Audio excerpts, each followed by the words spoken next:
Good evening बच्चों। कैसे हैं आप?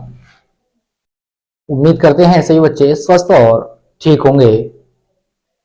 प्रतिदिन की भांति इस दिन भी आप अपने पास एक सुंदर सा नोट्स, एक सुंदर सी कलम लेकर नोट्स बनाने के लिए तैयार होंगे। स्टूडेंट्स, नोट्स बनाने के लिए तैयार होंगे। तो स्टूडेंट्स, आज हम आपको एक नया चैप्टर, विद्युत धारा, इलेक्ट्रिक करंट, नया चैप्टर स्टार्ट कराने जाने वाले हैं।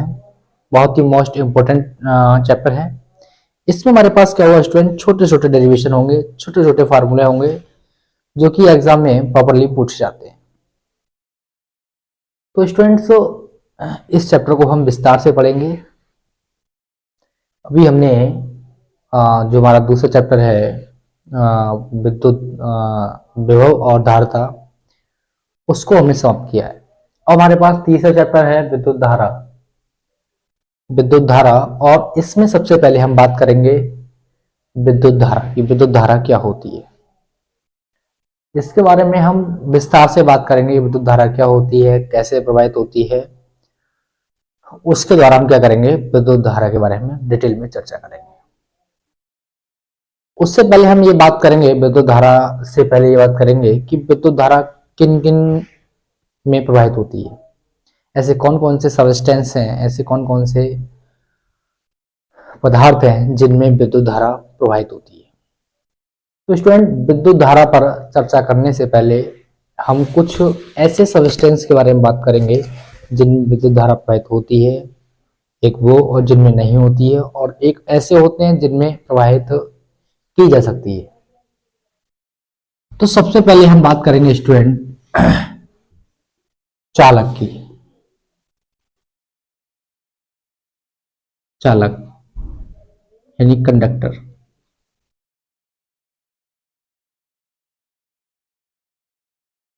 चालक की।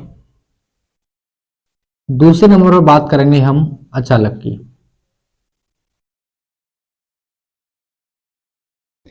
यानी इंसुलेटर।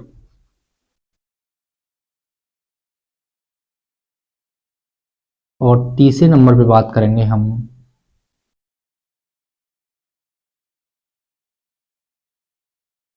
अर्धचालक, यानी सेमीकंडक्टर की।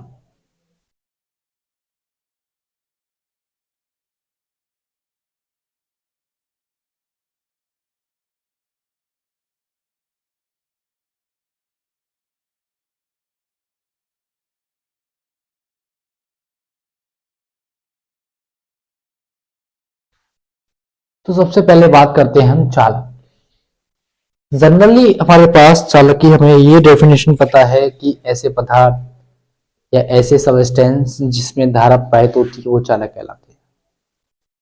एक वर्ड में अगर मैं इसकी परिभाषा बताऊं धारा के आधार पर, ऐसे पदार्थ जिनमें विद्युत धारा या धारा प्रवाहित होती है वो चालक कहलाते हैं। ऐसे पदार्थ जिनमें धारा प्रवाहित नहीं होती वो हमारे पास क्या कहलाते हैं, चालक कहलाते हैं।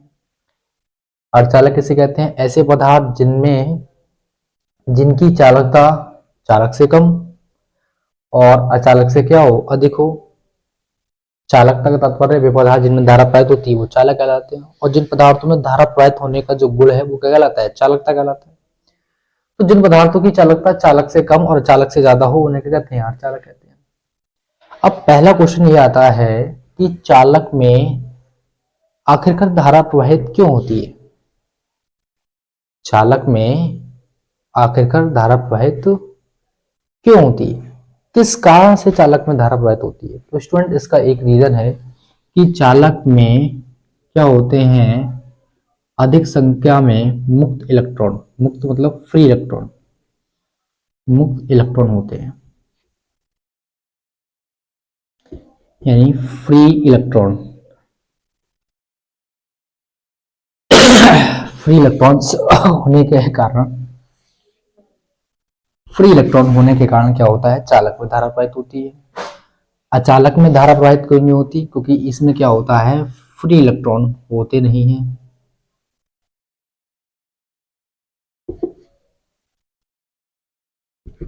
नहीं होते हैं।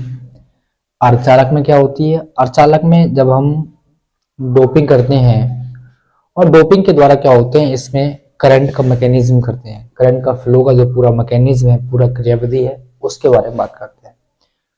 तो बेसिकली बात कहा जाए अर्धचालक में हम धारा प्रवाहित करने के लिए हमारे पास मैकेनिज्म कोई इम्प्रूटिव लाई जाती है, उसके आधार पर इसमें धारा फ्लो का जो वर्णन है वो फिजिक्स के अंतर्गत सेकंड पेपर में ठोसों में चालन बैंड उसमें बताया गया है।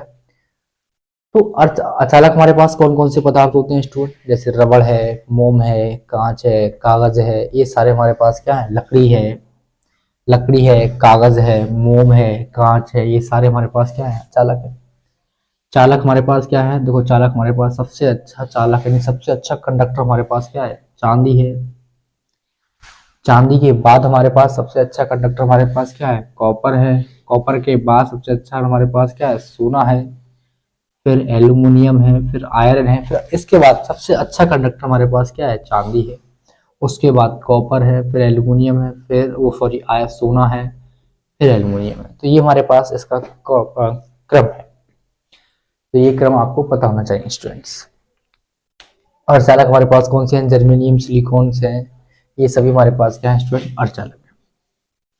अब क्वेश्चन ये आता है, पहला क्वेश्चन, चालक किसे कहते हैं, जिनमें धारा प्रवाहित होती है। क्यों होती है, क्योंकि इसमें अधिक संख्या में चालक में क्या होते हैं, फ्री इलेक्ट्रॉन होते हैं, इसलिए क्या होती है, इसमें धारा प्रवाहित होती है। अब दूसरा इलेक्ट्रॉन आता है, क्या अचालक में इलेक्ट्रॉन नहीं होते, अचालक में इलेक्ट्रॉन ऑब्वियसली होते हैं।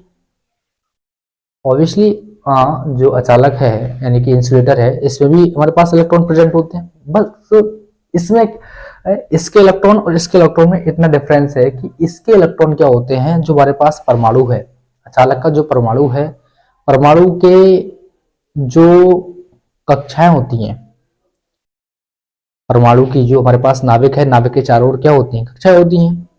तो अचालक के जो इलेक्ट्रॉन्स हैं परमाणु के, हमारे पास जो नाभिक है, नाभिक के चारों ओर कक्षाओं के साथ क्या होते हैं, दृढ़ता पूर्वक बने रहते हैं। अर्थात उनका कहने का तात्पर्य यह है कि अचालक के जो इलेक्ट्रॉन्स होते हैं वो नाभिक के बीच क्या अचालक के इलेक्ट्रॉन्स जो अचालक है उनकी कक्षाओं में अचालक परमाणु है, अचालक के का अचालक के जो परमाणु होते हैं उनके नाभिक से जो इलेक्ट्रॉन होते हैं वो क्या होते हैं, दृढ़ता पूर्वक बंद होते हैं, बने रहते हैं, क्योंकि उनके बीच अट्रैक्शन क्या होता है, अधिकतम होता है। अट्रैक्शन अधिकतम होने के कारण उनमें हमारे पास क्या होता है, कोई भी फ्री इलेक्ट्रॉन नहीं होता। जब किसी भी मेटल्स में या किसी भी सबस्टेंस में कोई फ्री इलेक्ट्रॉन्स नहीं होगा तो क्या होगा, उसमें विद्युत धारा प्रवाहित नहीं होगी। लेकिन चालक में क्या होता है, समझने की आप कोशिश कीजिए। जैसे मान लो हमारे पास ये कोई परमाणु है और ये रहा परमाणु को नाभिक, और इस कक्षा हमारे पास क्या होंगे, बहुत सारे इलेक्ट्रॉन्स होंगे, बहुत सारे इलेक्ट्रॉन्स। तो ऐसी कक्षा हमारे पास क्या बहुत सारी होती है, ये कक्षा होती है। तो कुछ इलेक्ट्रॉन्स का हमारे पास इस कक्षाओं में जो हमारे पास इलेक्ट्रॉन है वो नाभिक के साथ क्या होते हैं, दृढ़ता पूर्वक बंधे रहते हैं, क्योंकि इस कक्षा और कक्षा में उपस्थित जो इलेक्ट्रॉन्स हैं और नाभिक के बीच क्या होता है, आकर्षण बल अधिक होता है। जब हम इसकी बात करें तो इसकी अपेक्षा आकर्षण बल हमारे पास क्या होगा, यहाँ थोड़ा वीक होगा, इसकी अपेक्षा यहाँ थोड़ा वीक होगा, और यहाँ हमारे पास क्या होता है, इन तीनों कक्षाओं की अपेक्षा क्या होता है, वीक होता है। तो कुछ इलेक्ट्रॉन हमारे पास क्या होते हैं, बाहरी कक्षा में होते हैं, और बाहरी कक्षा में होने के कारण क्या होते हैं, वो कम अट्रैक्शन होने के कारण क्या होते हैं, अपनी कक्षा से बाहर निकल जाते हैं, और बाहर निकल जाते हैं तो वो इलेक्ट्रॉन हमारे पास क्या हो जाते हैं, फ्री हो जाते हैं, और फ्री जाते हैं यानी मुफ्त इलेक्ट्रॉन हो जाते हैं। तो जिस उन्हीं इलेक्ट्रॉन्स के कारण क्या होती है, धारा प्रवाहित होती है, और ऐसे इलेक्ट्रॉन किस में होते हैं, ओनली चालक में होते हैं। अचालक के इलेक्ट्रॉन क्या होते हैं, सारे इलेक्ट्रॉन कक्षाओं से क्या होते हैं, दृढ़ता पूर्वक बने रहते हैं, इसलिए चालक में धारा प्रवाहित नहीं होती है। अर्धचालक में क्या होता है, अर्धचालक में हमारे पास जैसी किसी इलेक्ट्रॉन्स को एनर्जी मिलती है तो वो अपनी कक्षा छोड़कर चला जाता है, तो उसके स्थान पर क्या होता है, एक होल क्रिएट होता है, होल क्रिएट होता है। तो इस प्रकार हमारे पास जो अर्धचालक है, अर्धचालक में जो धारा का कंडक्शन है, धारा का करंट का फ्लो है, वो इलेक्ट्रॉन और होल यानी कोटर दोनों के कारण होता है। अर्धचालक में हमारे पास जो करंट का कंडक्शन है, करंट का फ्लो है, करंट का जो मैकेनिज्म है, वो होल और इलेक्ट्रॉन दोनों के कारण होता है। तो स्टूडेंट्स ये रहा हमारे पास चालक, अचालक, अर्धचालक। अब हम बात करते हैं वैद्युत धारा की। हाँ, हम बात करते हैं स्टूडेंट्स विद्युत धारा।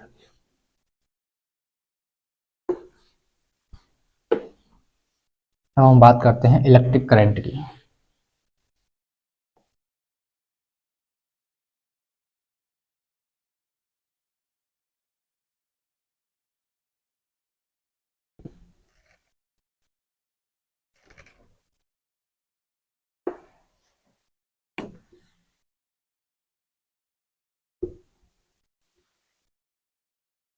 इलेक्ट्रिक करंट यानी विद्युत धारा हमारे पास कुछ नहीं है। हाँ, इससे पहले मैं आपको एक बात बता दूं स्टूडेंट, हमने फर्स्ट और सेकंड चैप्टर में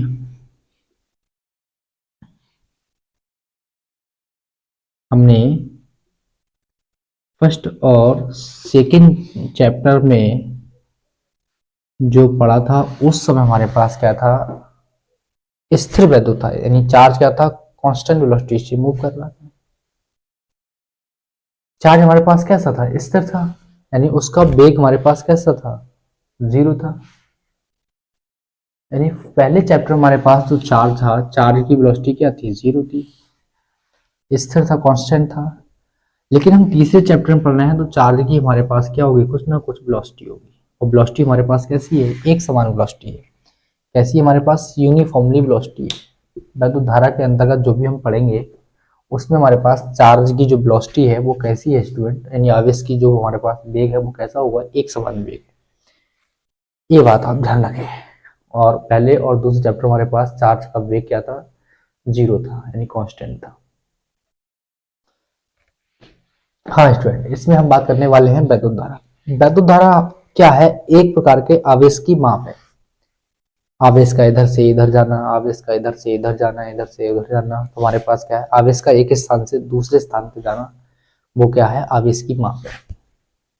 यानी आवेश का एक स्थान से दूसरे स्थान को जाना ही हमारे पास क्या कहलाता है, वैद्युत धारा कहलाता है। आप ध्यान रखें, हमेशा याद रखें कि वैद्युत धारा है क्या, कॉन्सेप्ट इलेक्ट्रिक करंट का है क्या। इलेक्ट्रिक करंट का हमारे पास कॉन्सेप्ट है कि आवेश का एक स्थान से दूसरे स्थान तक जाना ही हमारे पास क्या है, क्या कहलाता है, वैद्युत धारा कहलाता है। तो ये कॉन्सेप्ट आप हमेशा याद रखें कि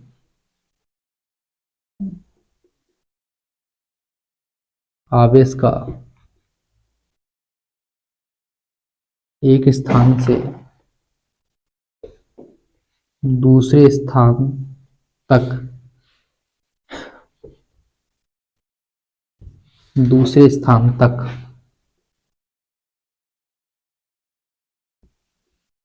जाना ही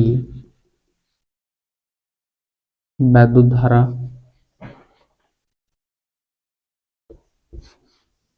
कहलाता है। इसे किसे, वैद्युत धारा को, इसे आई से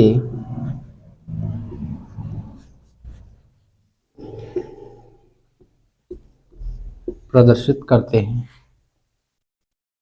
किसे, वैद्युत धारा को आई से प्रदर्शित करते हैं। इसका मात्रा क्या है, इसका मात्रक एम्पियर है, और इसकी विमा क्या है, विमा हमारे पास ए है। विमा हमारे पास क्या है, इसकी ए। वैद्युत धारा एक प्रकार की क्या है, मूल राशि है, क्योंकि सात मूल राशि है, सात मूल राशियों में एक राशि हमारे पास है वैद्युत धारा, वो क्या है, मूल राशि है। ये हमारे पास रहा कॉन्सेप्ट। अब मैथमेटिकल फॉर्म्स क्या कहती है इलेक्ट्रिक करंट की, स्टूडेंट मैथमेटिकल फॉर्म कहती है कि जो आवेश के प्रवाह की जो समय दर है उसी को क्या कहते हैं स्टूडेंट, इलेक्ट्रिक करंट कहते हैं। दूसरी हमारे पास जो परिभाषा है मैथमेटिकल फॉर्म की, वो है आवेश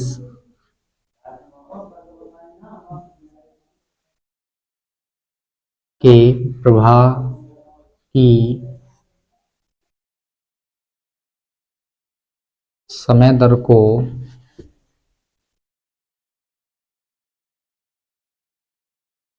समय दर को वैद्युत धारा कहते हैं। यदि Q हमारे पास क्या है, Q हमारे पास क्या है स्टूडेंट्स, Q आवेश है, बट T हमारे पास क्या है, समय हो तब विद्युत धारा। I बराबर हमारे पास होगा स्टूडेंट Q बटे T। I बराबर हमारे पास होगा क्या,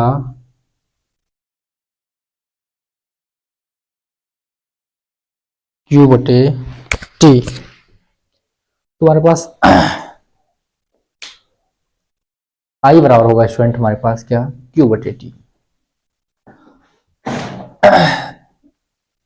I बराबर हमारे पास होगा Q बटे T। यानी हमारे पास जो चार्ज की परिभाषा है, the ratio charge and time that is called electric current. The ratio charge and time that is called electric current, its unit ampere at dimension A। Its electric current is fundamental quantity, क्योंकि हमारे पास विद्युत धारा क्या है, मूल राशि है। तो ये इसका रहा मैथमेटिकल प्रूफ। अगर आप दूसरा मात्रा लिखना चाहें तो उसका मात्रा कूलम बटे सेकंड, कूलम बटे सेकंड हमारे पास विद्युत धारा का मात्रा होगा। ये हमारे पास रहा विद्युत धारा। विद्युत धारा का एक कॉन्सेप्ट और है स्टूडेंट्स, आइए स्टूडेंट तो मैं इसे रफ करता हूं।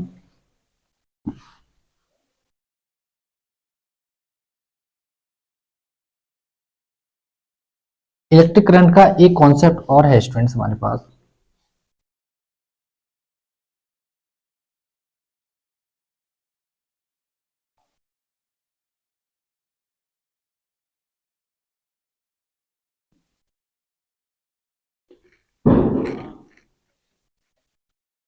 स्टूडेंट्स आपको पता है कि एक कूलाम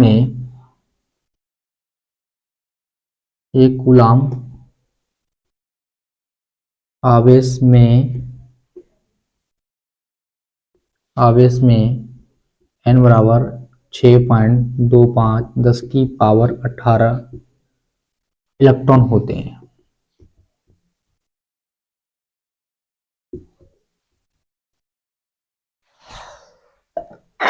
एक कूलाम आवेश में हमारे पास क्या होते हैं, एक कूलाम आवेश में 6.25 गुणा 10 की पावर 18 इलेक्ट्रॉन हमारे पास क्या होते हैं, इलेक्ट्रॉन होते हैं। स्टूडेंट तो जो हमारे पास इलेक्ट्रॉन है किसी वायर के एक सिरे से इतने इलेक्ट्रॉन प्रवेश करते हैं, किसी वायर में या किसी तार में या किसी कंडक्टर के क्या होता है उसके एक सिरे से, जुकाम बहुत है भाई, एक सिरे से इलेक्ट्रॉन क्या 6.25 गुणा 10 की पावर 18 इलेक्ट्रॉन एक सिरे से प्रवेश करते हैं और दूसरे सिरे से 6.25 10 की पावर 18 इलेक्ट्रॉन के होते हैं उसमें निकलते हैं। एक सिरे से इलेक्ट्रॉन 6.25 गुणा 10 की पावर 18 प्रवेश करते हैं और दूसरे सिरे से 6.25 गुणा 10 की पावर 18 इलेक्ट्रॉन के होते हैं, निकलते हैं।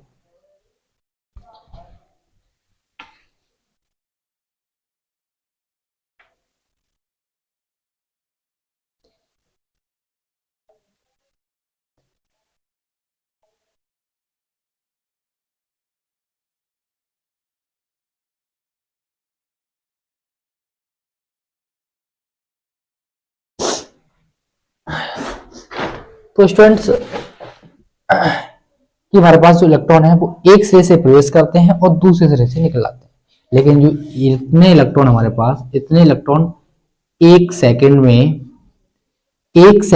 6.25 गुणा 10 की पावर 18 इसमें प्रवेश करते हैं। एक सेकंड में इलेक्ट्रॉन 6.25 गुणा 10 की पावर 18 इलेक्ट्रॉन एक सिरे से प्रवेश करते हैं और उतने ही यानी इतने ही इलेक्ट्रॉन दूसरे एक सेकंड में 6.25 गुणा 10 की पावर 18 क्या होते हैं, वो उतने निकलते हैं। इतने क्या होते हैं स्टूडेंट, निकलते हैं। तो ये हमारे पास इसका कॉन्सेप्ट रहा। ये आप ध्यान देंगे कि एक कूलम आवेश में इलेक्ट्रॉन 6.25 गुणा 10 की पावर 18 होते हैं। ये आप इसे जरूर याद रखें।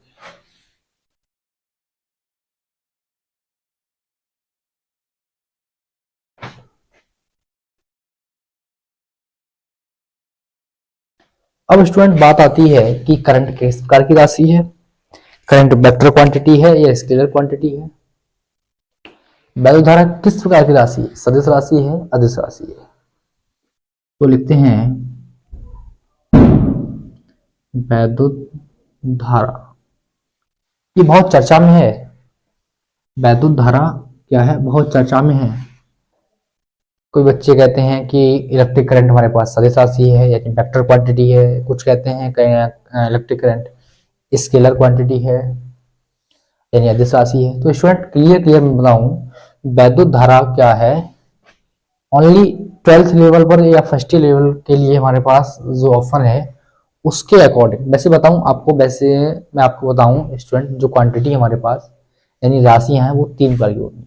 एक सदिश होती है, एक अदिश होती है यानी सदिश राशि, अदिश राशि, और एक होती है टेंसर राशि। टेंसर राशि हमारे सिलेबस में है नहीं, हमने पढ़ाई नहीं है टेंसर राशि, ना तो फर्स्ट ईयर में है ना ही 12th में। आगे के हाई लेवल में इसका जिक्र है, इसका वर्णन है। तो इसलिए हमें इसको टेंसर से हम इसकी कंपैरिजन नहीं कर सकते। जब हाई लेवल के अकॉर्डिंग बात करेंगे तो उसकी बात आगे। तो वैद्युत धारा हमारे पास क्या है स्टूडेंट, अदिश राशि है। कैसी राशि है, अदिश राशि, यानी क्या, स्केलर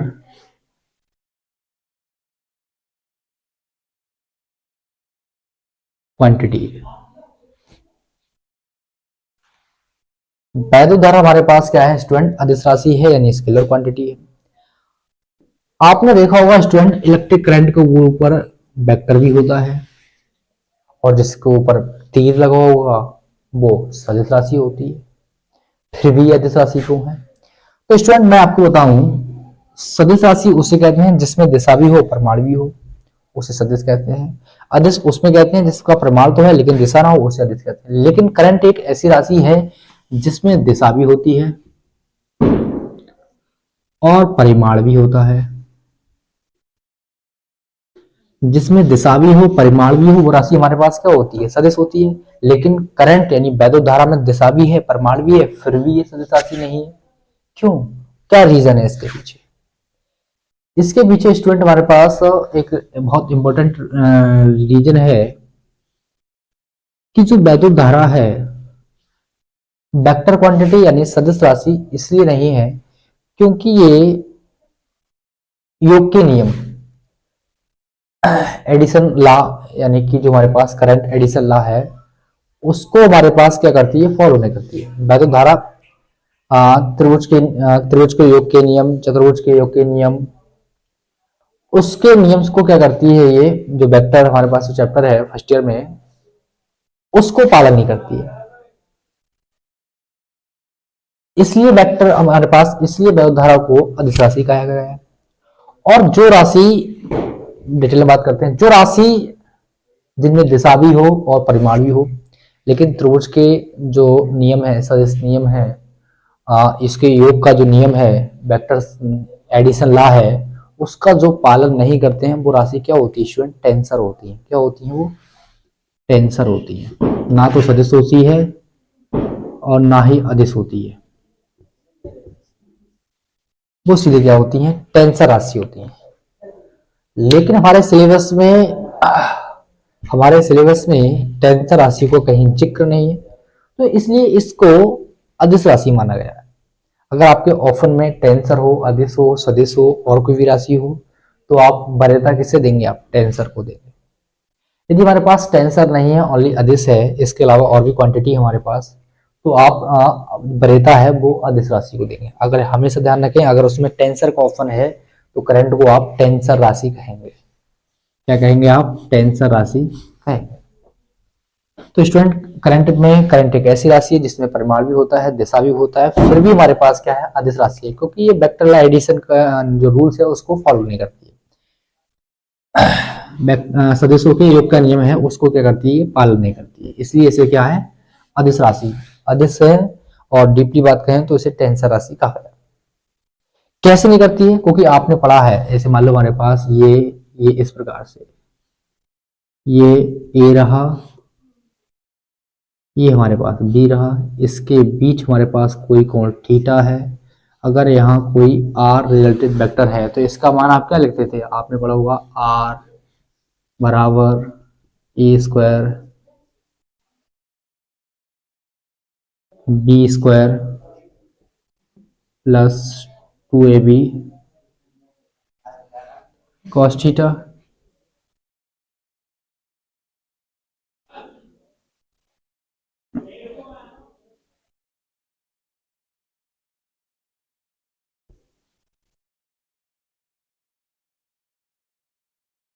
ये हमारे पास फार्मूला है कि आर बराबर रूट के अंदर A square plus B square two B cos theta.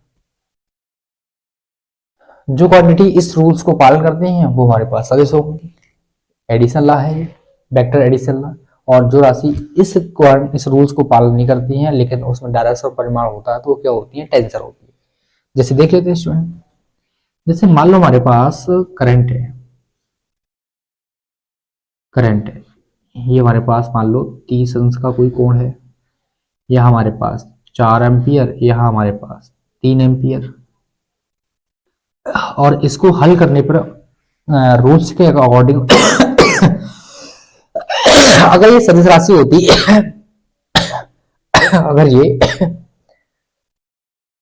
अगर ये सदिश राशि होती तो इसके मान मैं यहाँ रखता, और यहाँ रखने पर जो भी स्थिति होती है इसको मैं सॉल्व करता,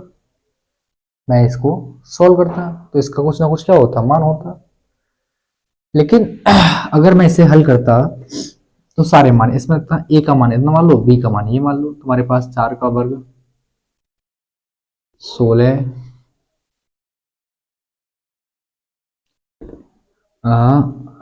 5 और 3 का वर्ग 9, 2, इसका मान 4, इसका मान 3, इस cos 30 का मान हमारे पास क्या होता है, चलो यहाँ 30 की, चलो 30 लिखे, 30 ही रहने दो, रूट 3 बटे 2, 2 से 2 कैंसिल, ये हो गया 25, 4 3 12, रूट 3, ये इसका मान को ऐसे ही कुछ करीब इसका मान ये इतना मान आता। लेकिन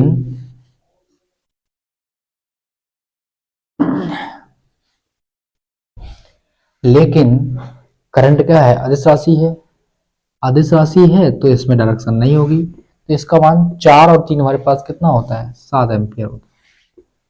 अगर सदिश राशि होती तो जो हमने फार्मूला लिखा था उस अकॉर्डिंग इसे सॉल्व करते, लेकिन ये क्या है हमारे पास, करंट हमारे पास क्या है, अदिश राशि होने के कारण 4 और 3 हमारे पास कितना हो गया, 7 हो गया। तो अदिश राशियों को इस फॉर्म में जोड़ा जाता है, 4 और 3 7 हो गया, तो इस फॉर्म में इसका मान आएगा।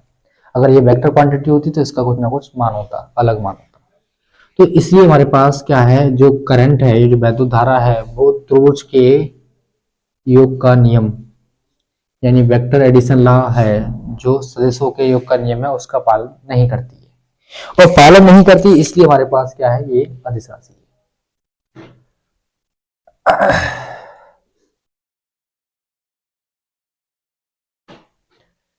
इसलिए हमारे पास क्या है स्टूडेंट, अदिश राशि है। स्टूडेंट आपने फर्स्ट ईयर में पढ़ा होगा, जैसे वेग हमारे पास क्या होता है, औसत वेग होता है और तात्क्षणिक वेग होता है। ऐसी हमारे पास क्या होती है स्टूडेंट, औसत धारा होती है। क्या होती है, औसत विद्युत धारा। औसत धारा बराबर होता है हमारे पास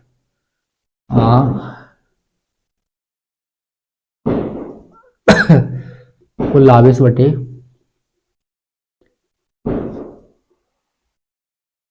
कुल समय, यानी डेल्टा क्यू बटे डेल्टा टी। डेल्टा क्यू का मतलब Q2 माइनस के Q1 बटे T2 माइनस के T1, ये बात हमारे पास है।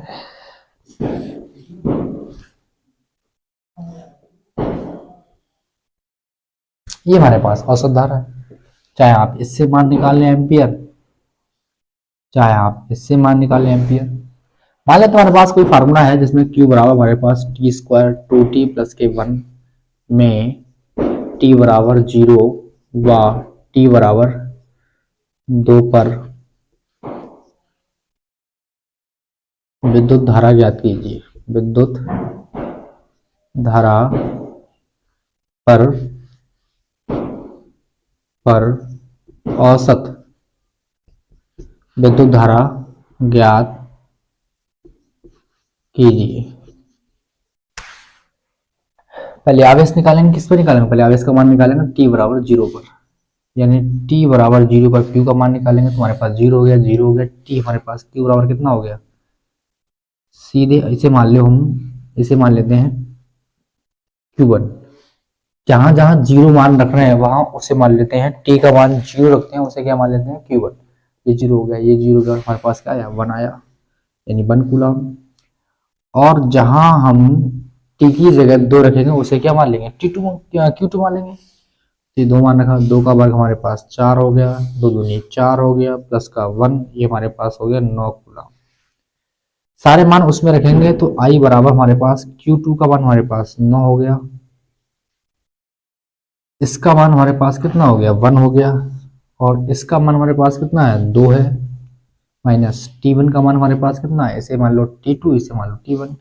इसका मान हमारे पास 0 है, 9 में से 1 गया, बचा 8 बटे 2, 2 चौक 8, तो हमारे पास धारा कितनी आई? 4 एम्पियर आई हमारे पास धारा। एवरेज करंट हमारे पास कितनी आई? 4 एम्पियर। कितनी आई स्टूडेंट हमारे पास? 4 एम्पियर।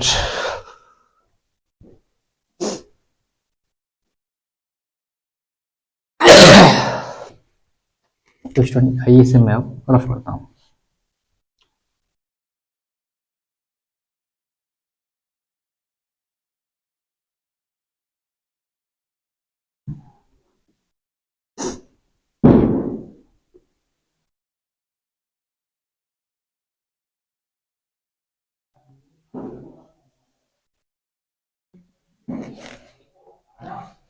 इसके बाद हमारे पास ताक्षणिक धारा। इंटेनियस करंट का हमारे पास जो फार्मूला होता है स्टूडेंट, वो होता है हमारे पास I बराबर dq बटे dt। यहां से dq को मान निकालेंगे तो हमारे पास हो जाएगा dq बराबर I dt, और इंटीग्रेशन बोथ साइड, तो हमारे पास q बराबर हो गया I dt, क्योंकि dq को हमारे पास क्या होगा? q होगा, q होगा। मान लेते हैं हमारे पास एक न्यूमेरिकल से भी देख लेते हैं, q का मान निकालेंगे स्टूडेंट। चाहे यहां से मान I का मान निकालो, चाहे q का मान निकालो। तो पहले क्या करते हैं, यहां से क्या करते हैं स्टूडेंट, पहले हम q का मान, पहले क्या करेंगे, यहां से I का मान निकालेंगे। I का मान यहां से निकालेंगे तो हमारे पास q बराबर एक समीकरण दिया है स्टूडेंट्स, tq प्लस 1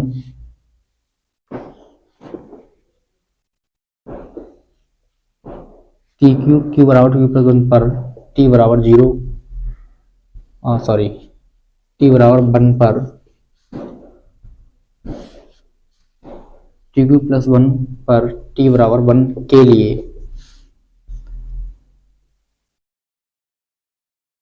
ताक्षणिक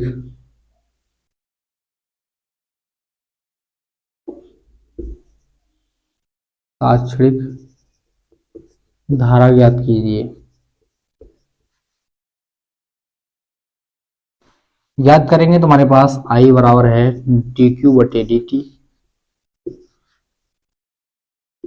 I ऐसे ही dq, q का मान t की पावर 3 प्लस के 1। इसका क्या करना है, हमें t के सापेक्ष डिफरेंशियल करना है। तो हमारे पास t के सापेक्ष करेंगे तो हमारे पास डिफरेंशियल क्या होता है स्टूडेंट, d बटे dt। जितनी पावर है हमारे पास क्या होगी, वो आगे आ जाएगी, उसमें से एक पावर क्या कर देंगे कम, जितनी पावर है वो आगे आ जाएगी, उसमें से क्या कर देंगे, एक पावर कम कर देंगे। हमारे पास t की पावर 3 है, वो आगे आ जाएगी, और 3 में से एक पावर कम करेंगे, हमारे पास बचे 2, और इसका क्या होगा हमारे पास अवकलन, इसका होगा 0।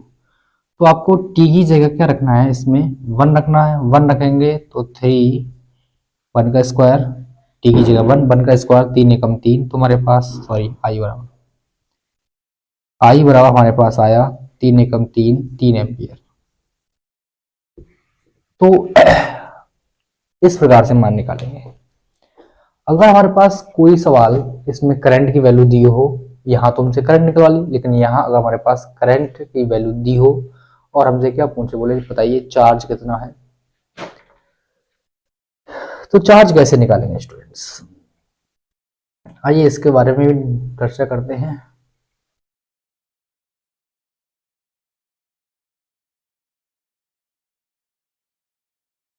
इसके भी बारे में क्या करते हैं स्टूडेंट, चर्चा करते हैं।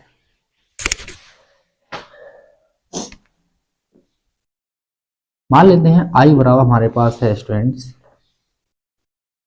टी स्क्वायर प्लस 2 के लिए टी बराबर 0 व टी बराबर 2 पर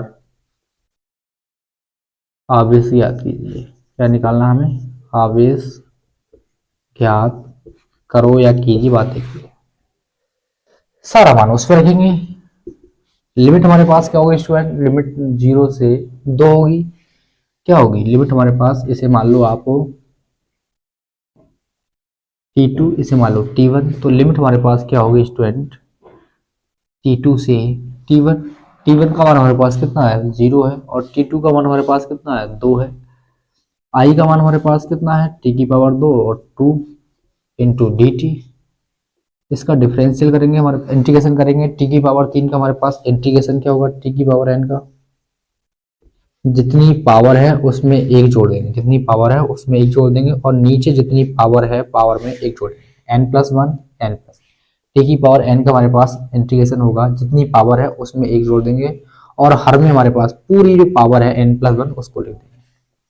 तो ऐसे इसमें करेंगे स्टूडेंट, 2 और 1 हमारे पास पावर n की जगह 2 है, 2 और 1 कितने हमारे पास 3, 2/3, और 2 हमारे पास ऐसे ही लास्ट में हमारे पास कितना होगा 2t, 2 से 0, t की जगह पहले क्या रखेंगे 2, यानी 2 की पावर हमारे पास कितना हो गया 3/3, 2, और t की जगह क्या रखेंगे आप 2 माइनस, जहां जहां t है उसकी जगह 0, तो ये भी पूरा 0 हो जाएगा, 0 प्लस ये भी पूरा 0 हो गया।